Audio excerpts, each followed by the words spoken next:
Hello there, you are listening to The Screen Queen, where you'll be finding your favorite movie or your favorite television show and learning something new. You'll just have to listen to find out. Here is your host, Samantha Parrish. Hello there, and welcome back to the show, Screen Team. As always, and last time I checked, if my brain isn't still fried, my name is Samantha Parrish, and you are listening to The Screen Queen. Okay, so last episode was probably the most massive episode I've ever published at 1 hour and 50 minutes.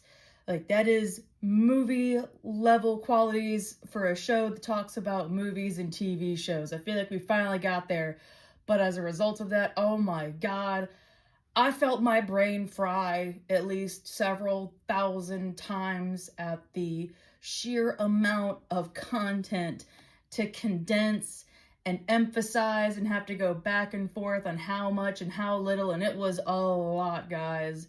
And on top of that, there was a lot of depression going on through the entire month of March. Looking at it, it's a great accomplishment that I made despite what I was going through, and I just wanted to mention that. And during the CSI episode, I really wanted to cover more episodes. I did name drop a lot of episodes, but I'd never got an opportunity to actually expand on some of the other great episodes from the CSI franchise. If I had included the episodes in there, oh Lord, we would have been looking at a 3-hour episode, and I definitely just would have exploded from the sheer amount of work for that. And having this separated from the CSI episode was a good call, so I could do my very first top 10 list. So, little other fun fact about me, I love top 10 lists. I have lived off them for 12 or 13 years now, and some of them can be unbiased, and I love the list that makes it where it's a societal input that makes it concrete, so it's not just a personal preference. This here is going to be a mix of both my personal preference, but also in terms of the grand scheme of the show. These are some good picks that I have here, so let's get to it. Now, one last thing before I officially get into it. These episodes are not chosen in order of my least favorite to my most favorite. I love all of these episodes equally, but I am going to have them organized so it makes a little bit more sense when having to jump around from show to show to show. So it's easier on the episode, and it's easier on my brain. So the way this top 10 list is going to work is it's not exactly going to be going from my least favorite to my most favorite. I'm going to base this state to state and go in order. So you're going to be getting 3 episodes each, but my number 1 is going to be a surprise. I tried to make this as equal as I possibly could, and this is the way that I found out that it worked. Here we are. Let's get going. So here we go. The Screen Queen's top 10 CSI franchise episodes. Starting at number 10 is the episode Stalker from Season 2 of CSI. The episode stems from a real-life case that was heavily involved with the creation of this episode. But to be honest, this is one of the earliest terrifying episodes of CSI, in my opinion. And it's not exactly one of the best CSI episodes, but it's one of the most weirdly criticized ones. I'm not going to dismiss any of their opinions, but it's pretty fucking scary. I've watched this when I was a child, and I felt like it was scary, and then I watched it as an adult, and it still held up in the idea of how protected are you, and that there's someone else out there that is going to outsmart you on the ways that you protect yourself. The plot of Stalker follows the CSI team investigating the death of a woman who appeared to be very protective of her life, with multiple locks, a dog, state-of-the-art security system, and yet someone got into her house and killed her, but they don't know how. But strangely, Nick is the one that finds this case to be the most alarming. He can't put his finger on it, but something about this case feels a little too familiar in a sense that it shouldn't be. It's not until he starts receiving strange emails that things start to get a little bit darker. It's still unknown who the stalker is, but now the stalker is after Nick. It's a wild roller coaster knowing how the evidence all connects together. And then you throw a psychic in there, and then you have the intensity straight out of a David Fincher film, which is a little bit of a hilarious reference because the psychic was from Seven. So it has all the layers of a psychological episode. If you go on IMDb, there is a slab of people just slapping this episode for saying that it's corny, it's cheesy, it's not scary, and I feel this episode holds up after years, especially finding out the origin story behind the episode. The plot of Stalker stems from the case of Bjork's real-life stalker. Now, I didn't know about that case's existence until I found out it was connected to the Stalker episode. When I revealed the origin story of this episode to my friends and stated that it comes from Bjork's stalker, most of my friends immediately made a pained expression that they knew of the case and how ugly it is. But the obsession of the man that was obsessed with Bjork and putting that same energy into the stalker that is going after Nick, even though CSI has gotten its marks about scientific accuracy, since this is more of a psychological episode, the science takes a different seat in this episode when it comes to behavior analysis. And there's a dime a dozen different stalker cases out there, but it's always the same thing. There is someone out there that has become the object of obsession, and no matter what, something is just not going to stand in that person's way to get what they want. And unfortunately, in this case, this is Nick, who got caught in the crossfire, who did absolutely nothing wrong. You never know who it's going to happen to and who is going to do the unthinkable. And this is happening to someone like Nick that can take care of themselves, but you never know when you're going to meet your match. Like the idea of a predator or an obsessor, they don't always look like the way that you think they are going to, because some of them blend into background, some of them are closer than you think. It's an awful sense of paranoia, but it's a paranoia that a lot of people are too familiar with these days, where we all have to look out over our shoulders time and time again. Whew, it is a heavy psychological episode. It's already enough that you have someone straight from a Fincher movie, and then you have this case stemmed in real life from a real case, and boom, you got yourself a terrifying episode. But this next episode is truly the historical episode of CSI. For my number 9 pick, I have chosen Ellie from season 2. Ellie made history by being number 1 in the Nielsen ratings. It had taken a season and 10 episodes, and this was the moment that CSI got on the board. I may have mentioned that before in my CSI episode, but I just have to mention it again because that's just cool. I would have never guessed in a million years that the episode to garner that many Nielsen ratings is the episode about Captain Brass's estranged daughter. The funny thing about this episode, looking at it, is that it doesn't feel like a run-of-the-mill episode, but it isn't a run-of-the-mill episode. Every episode of CSI, in my opinion, it has a certain charm to it that still keeps the flow and it keeps the interest, but this was a different take on it. This was a Grissom-less episode. And it had Warwick being in charge of the crime lab while Grissom was gone on a bug thing, because of course he's gone on a bug thing because Grissom. So now he's in charge of the lab, and wouldn't you know it, this is just the one night that everything chooses chaos for Warwick. While he's investigating a possible fraud at the casino, it is tied to Ellie Rebecca Brass. And now Warwick has to be the one to unfortunately make a family reunion between Captain Brass and his daughter. And their reunion, unfortunately, picks up exactly where they left off on. This is Brass's episode, all the way through. Brass is pretty much the epitome of being a sass master, and that's why I've loved his character, is the way that he brings a bluntness to these cases. But this is different because now this is a case that has now gotten into his family life that has been estranged. Over the years, there's been glimpses into Brass's life, and those glimpses are unfortunately pretty grim at the way that the sacrifice has weighed on his family, and Brass pays the price. This also does put Brass in a position where his profession is tested in a way that he didn't see coming, and unfortunately does beg the question, would Brass go against the protocol that he's preached for many years? In the end of it all, when he begs Ellie to stay with him, like, it still gets tears in my eyes just having to talk about it. It is such a raw emotion that you wouldn't think would come from Brass, because he's typically a man that wears his emotions on his sleeve, but when it comes to his daughter, that doesn't exist here. In a city where you can win or lose, it just looks like Brass has a loss that he is just never going to get back. And it hurts to know that this is something that he's been living with, and we've never known about it until this episode. Unfortunately, Ellie's story is very short.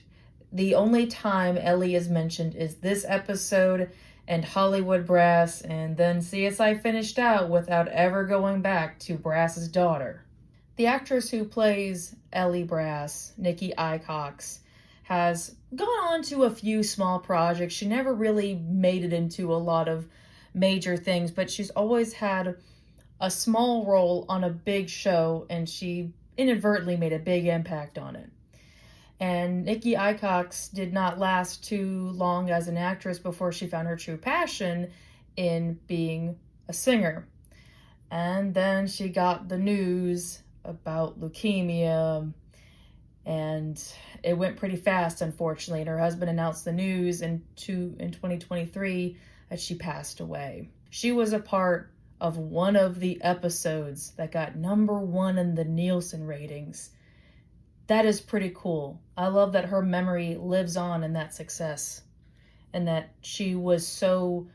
This was my first introduction to her before I got to know her as the first Meg Masters on Supernatural, but if it wasn't for this episode, I would have known who she was, and not me screaming at the TV, "Oh my God, it's Ellie!" So even though she's not here anymore, it still feels like she's still there. Oh, I almost didn't make it through that. Oh, but if that wasn't the saddest CSI episode, my next pick is, I don't even know how to say this without being sad, but For Warwick is one of the most powerful and saddest episodes as my number 8 pick. So I did gloss upon the real life story that Gary Dourdan did not leave the show because of his legal troubles, that it was of his own choice, that 8 years was plenty enough time, and honestly, in his shoes, that also does feel like a long ass time. But having a character that's been there since the pilot and gone through the gambling issues and gone through the marriage and the marriage problem and then the continual attack on his credibility. So this wasn't gonna just be a goodbye episode. This was going to be the most honorable episode to give the final chapter for Warwick Brown. For Warwick is the season 9 introduction to the end of Warwick Brown, but also the reveal of a dirty cop that's been hinted to be a dirty cop for years and was Warwick Brown's demise. Like, it is a horribly tragic moment that someone that we loved is killed by someone that we've always hated. It works together so well, it hurts more as well as it works for the story, because this guy has had to go down, and unfortunately Warwick's death and his demise did lead to the end of that. All roads going to the end are never going to be just a one-way street, and this was a wild season 9 introduction to how the CSI team brought down the officer that killed Warwick. But a major thing about this episode that is a high praise is the way that Grissom's influence has been on Warwick the entire time, and it is greatly felt in this episode. There's a part in the episode where Grissom finds a videotape that was made for Warwick's last will and testament in case anything were to happen to him, that he'd have everything laid out for his son.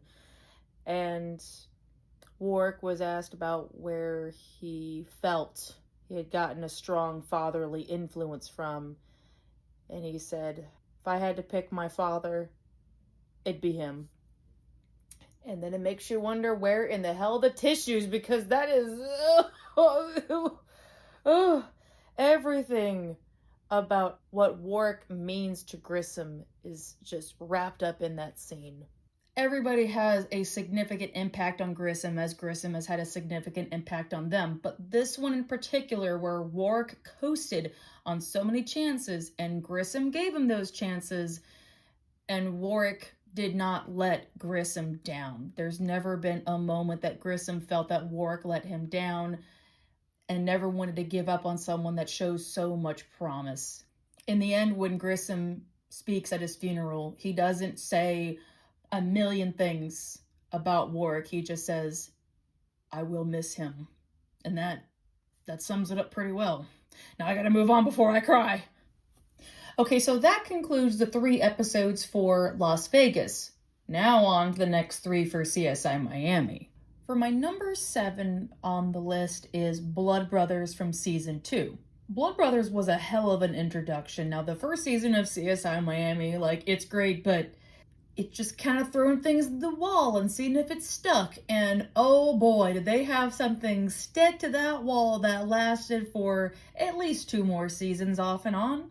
This was the introduction of the villain Clavo Cruz that killed a model and claimed diplomatic immunity that he could not be put away for murder. Is that going to stop Horatio Caine and his sunglasses? Absolutely not. This is also the episode where the famous "We never close" one-liner is officially said. And that somehow became the staple for many years, including the in-jokes of me and my mom. This show also had the beginning of some of the plot points for CSI Miami. Even though I've been saying that they throw plot points at the wall and seeing if they stuck, this was some of the first early occurrences that they were rooting some of their plot points. And one of that was Horatio and Yelena's relationship. Even though Horatio and Yelena were never going to be a maybe, but there was a scene where they talked about the maybe. There's something there that they can't explore for their certain reasons, but they did talk about it. It still showed that he cares about her deeply, just as she cares about him deeply, even though it's forever friend-zoned. The next one on my list is an episode that took me way too long to realize that I wasn't watching the regular 42-minute episode. As my number 6 pick, I have Nothing to Lose from Season 3. Now, there's a little surprise about this episode, is that it has the early appearance of Jeffrey Donovan, who would eventually go on to another famous Miami-based show, Burn Notice. Having to see Michael Weston in this episode, it still kind of fucks with me, but I can see why this man would eventually go on to play Burn Notice. He's just too compelling, but he rarely plays villains, so this is kind of one for the books. I'm mostly adding this to the list because this is probably one of the best before they were famous type of arcs. There's been a lot of famous people coming through CSI Miami, but this one's a little cooler. In Nothing to Lose, it's a typical run-of-the-mill case in the Everglades. There's a couple of bodies out there, and Alex and Eric gotta go get them. And during the time of the cleanup, there are some Miami-Dade prisoners that have been offered the chance to help clean up the Everglades. But, oh, wouldn't you know, one of them gets away and is on the loose. It took me 13 years to realize that I was never watching a 42-minute episode. It was that compelling that time had no placement or no relevance because I wanted to see what happened. All of the thrills kept coming through, and this was one of their stronger specials that they made that was just for the show itself. CSI Miami rarely went over their own runtime. It's a lot to take in with a guy in his shades for 42 minutes, but having the shared time to explore more of the arc and have it wider, it was a good call. But this episode is also a double feature in its own plot points, where Alex unfortunately has a run-in with the escapee who takes her prisoner, and now Horatio is dealing with his own issues. After he finds out that his illegitimate niece is needing a bone marrow transplant. Now he's working against the clock to not only try and save the case in the Everglades, but to save his niece's life. This episode truly felt like its namesake. This episode strangely also makes the last mark that you ever hear about Horatio's niece and the woman who was with his brother that he still tried to help. Unfortunately, his family was given the same treatment like the middle sister in Family Matters. They disappeared, never heard from them again. At least if one of the last plot points of Horatio Cain's life, of the many lost plot points, at least one of those lost plot points is in one of the strongest episodes of the series. So honestly, I would say if you're a Burn Notice fan and you want to see a dark Michael Weston, I would recommend this episode. And if you want to see what was at least another part of Horatio's life, it's a pretty good one to watch. So we're halfway through. My number 5 pick is an episode that... This episode doesn't have some grand explosion or an hour and 25-minute running time, but it is worth talking about. So my number 5 pick is Death Imminent from Season 5.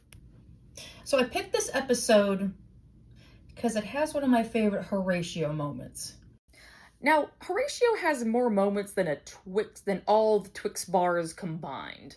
The way that the weight of his message comes through to a character has always stood out to me.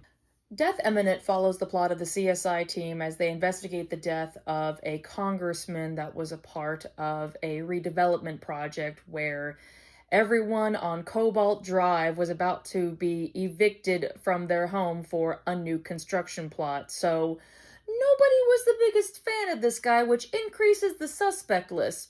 But the CSI team learns the hard way about trying to help out in someone else's problem when legality things come to light. Unfortunately, being a hero comes with its price tags and its controversies.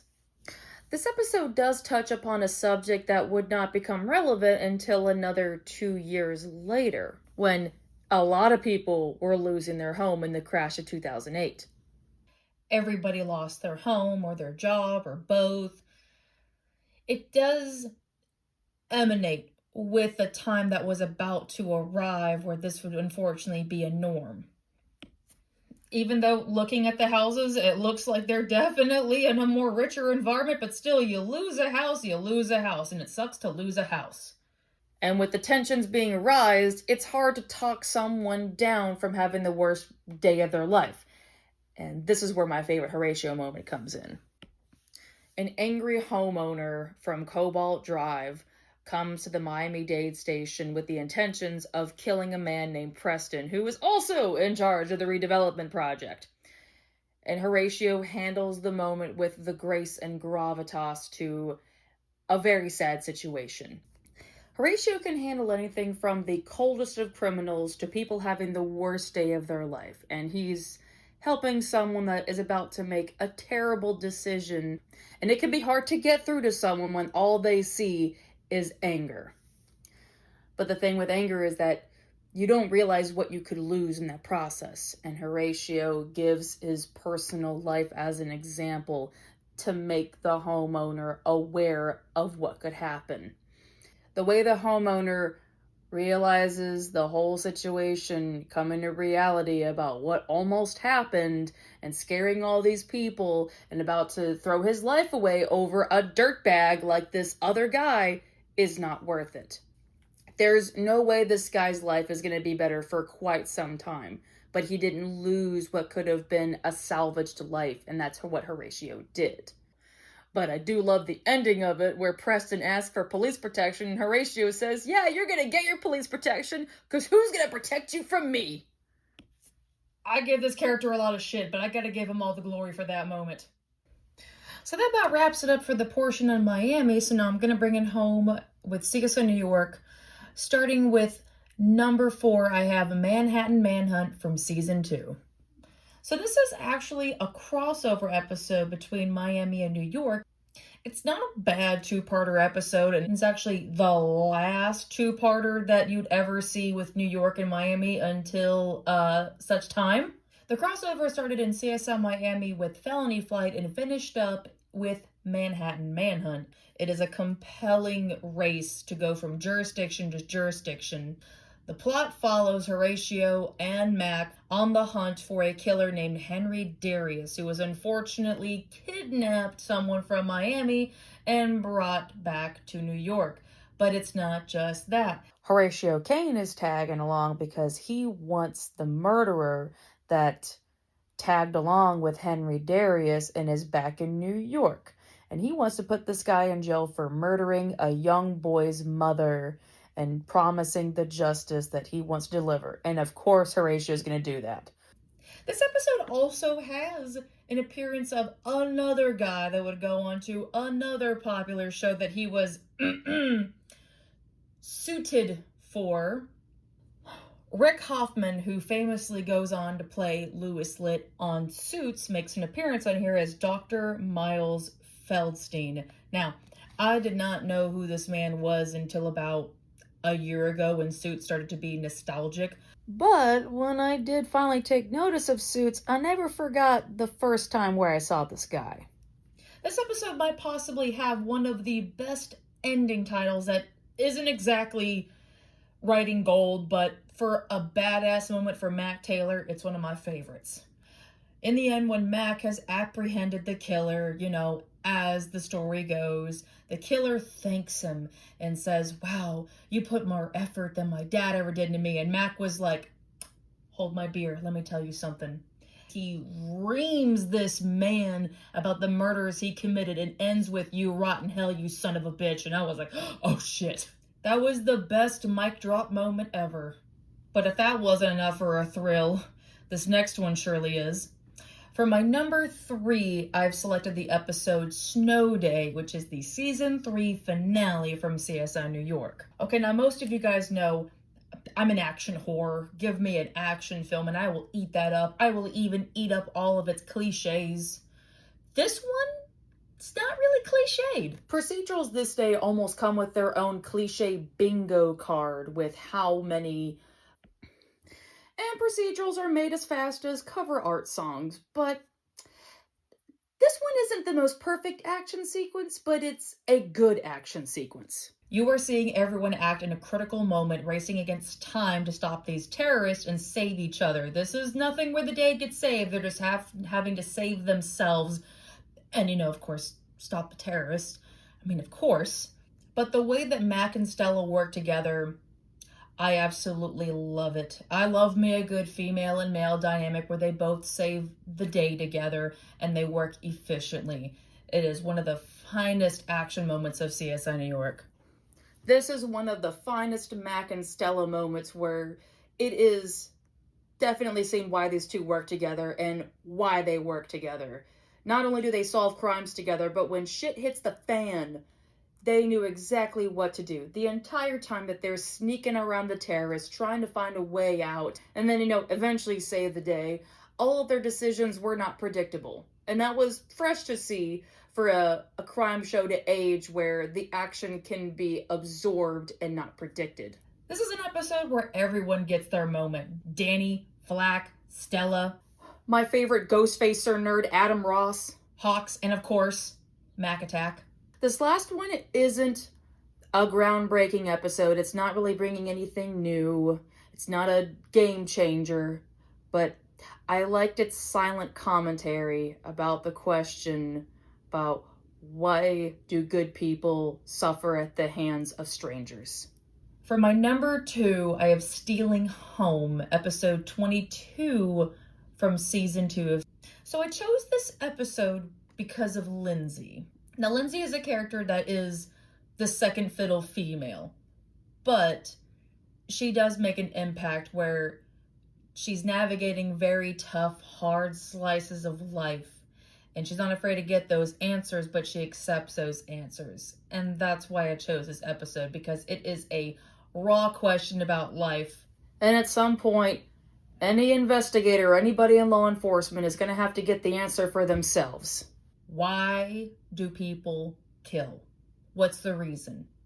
Why take someone else's life? It is the number one question we ask ourselves when we look at the news or we look at certain crime reports, and we don't know what's going on in someone's head, but at the end of it all, someone's loved one is still dead as a result of that person. Lindsay took this case personally, but in all the fair ways. Looking at this being a girl that just wanted her dreams, Lindsay saw the story of this girl, and it was hard to not feel sorry for the victim. And Lindsay had to go through all of the first of talking to the victim's father and feeling sorry for this victim, but then had to learn the hard way that if you do this one time, you're going to do it every time.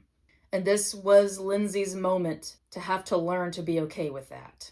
To be okay that the answer in the end of it all is that the girl is still dead, and unfortunately someone killed her for no reason. The case in this matches anything that you'd see on the news about lives that are cut short and wanting those answers. And some of them are different, and some of them don't have a good answer in the end because it's nothing good to digest, unfortunately. It's a tough slice of life about what happens, and there's a loss of faith that people go through every day with the question of why bad things happen. But getting it from a crime investigator's point of view is a different perspective. There are many kids that do leave home to go pursue their dreams, and unfortunately, some of them don't end up having that because of the wrong place and the wrong time, just like the girl in this episode that was just working a job, playing a mermaid, just to make it through until she could become a country singer, and it didn't just turn out like that. But for Lindsay to maturely get her answers for taking a case too personal, that's why it's on this list. In the end of it all, when she has to go ask the murderer why he did it, she gets her answer and she accepts it that the guy didn't have a reason. And it's true. She tackled a very real answer that happens every day. And now, here we go, on to my number one episode of the CSI franchise is Bon Voyage. Yeah. Oh yeah, I'm picking the one from the multi-crossover. Bon Voyage is actually shared in the other shows, respectively, in their own territory. It started in CSI Miami, and it ended on CSI Las Vegas. This was a fucking spectacle to have to witness on television. I sound so old saying that, but being a CSI fan of all the shows and getting the news that all three of them were going to be together in 1 week, that was like my Godzilla versus Kong. Nowadays, crossovers are typically the norm in many TV shows. I mean, the Chicago series, Law & Order had their own stuff, and they've even had their same route like CSI did. But this was different because this wasn't the norm. This was something that was still building up until you could have universes work together quicker than slower. This was 10 years in the making to get all three of these shows together. To get to have Horatio Caine, Mac Taylor, and Dr. Langston all work on a conjoining case in different jurisdictions was like crime drama nirvana. I love how this crossover complements the universe that CSI has established. When Ray Langston gets off the helicopter and shakes hands with Horatio Caine, and Horatio Caine says, "Catherine Willow speaks highly about you. Give her my regards about Warwick Brown." It just ties in something. He hasn't seen Catherine Willows in 9 years, but had the respect to still say, "My condolences to Warwick Brown," which also marries into the way the show has progressed and aged to make references in on itself. It had the right amount of sprinkling for this. And my other favorite moment of this, the new coroner, Dr. Tom Lohman, is like the hugest Raymond Langston fan and gushes and goes on and is like, "Oh my God, I'm such a fan." And looking at Horatio's face, he has a look that just goes, "Oh, nerd alert." Like, Horatio makes one of one face, so to see him actually make a funny expression, it made my day. But my number one reason as to why I love this episode more than anything is the time that Ryan and Walter almost got eaten by a bear in this episode. That, I still quote that moment to this day. I could be having the worst day of my life and still find a way to laugh whenever I think about that. And I also mentioned that CSI Miami didn't have too many comedic moments until Walter showed up, so then like the humor just like appeared. And oh, it's like the best comedy CSI Miami has ever had. When Ryan and Walter think they're gonna get eaten by a bear and it comes after them, and Ryan says, we just have to be small and non-threatening, and Walter says, I can't be small and non-threatening. Everything about it is just so great. And the way that Jesse ends up being their hero and gets the bear disabled and goes, hey, girls, it's okay. I got it. That was a pretty good moment. Jesse was a short-lived character, but he got to be a part of a moment that lives on forever in my life.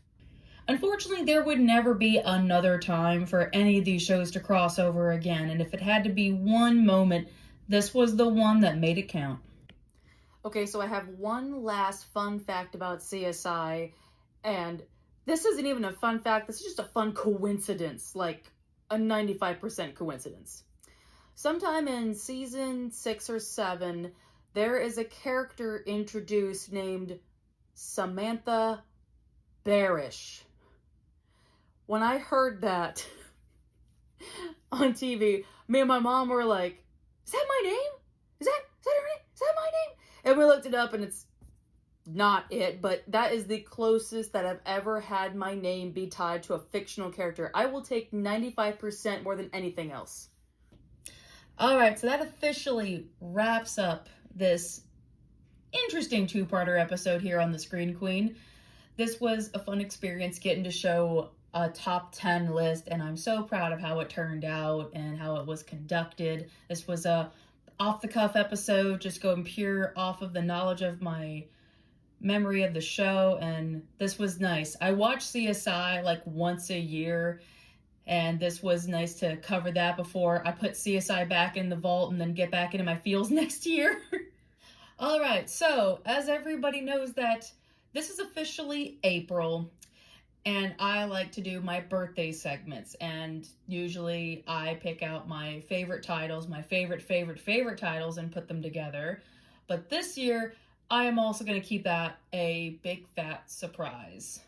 There is a film that has really helped me a lot, and I have decided that's going to be the episode to put out before I turn the big 3-0, so that's going to be... it's going to be interesting. I like what I have planned, and I hope that y'all will enjoy it as much as I will. But until then, if you want to catch up with me on my social medias, you can find me on my Instagram at the Queen of the Screen, where I got some fun stuff going on there. And if you want to find an easier way to listen to me, I am now available on YouTube. And I happened to go through my YouTube channel the other day, and there are some people in there taking notice of the show. And I just want to say thank you to those out there that have been listening to me on YouTube. Muchas gracias. And finally, I always like to promote my book series, My Pride and Joy in Glorious Inc. It's my story of very strange people that live in a strange town that has a strange, non-existent law and order that they've used to their advantage. If you would like to catch up with that series and get into it like my show, you can find it on Amazon, and I do have a link available in the description box. And my voice is dying faster than our country. I'm going to go ahead and sign off. Thank you so much for being here again. You all take care now and stay amazing and don't get fooled again, okay? This is your Screen Queen, signing off. Bye-bye!